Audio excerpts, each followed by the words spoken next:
my club, and I have a team member here. It is by volunteerism, or if you do not volunteer, we assign somebody.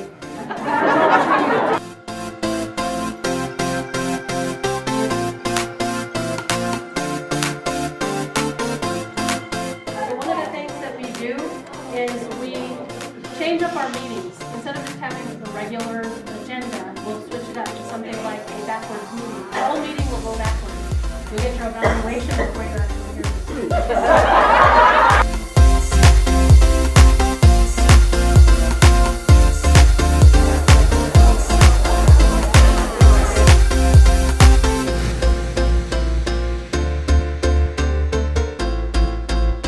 Never would have thought that one day I would be doing a keynote at our district conference and speaking at not just L.A.C.E, but Warner Brothers and for so many different organizations, and I owe it all to Toastmasters, so you are in the right place.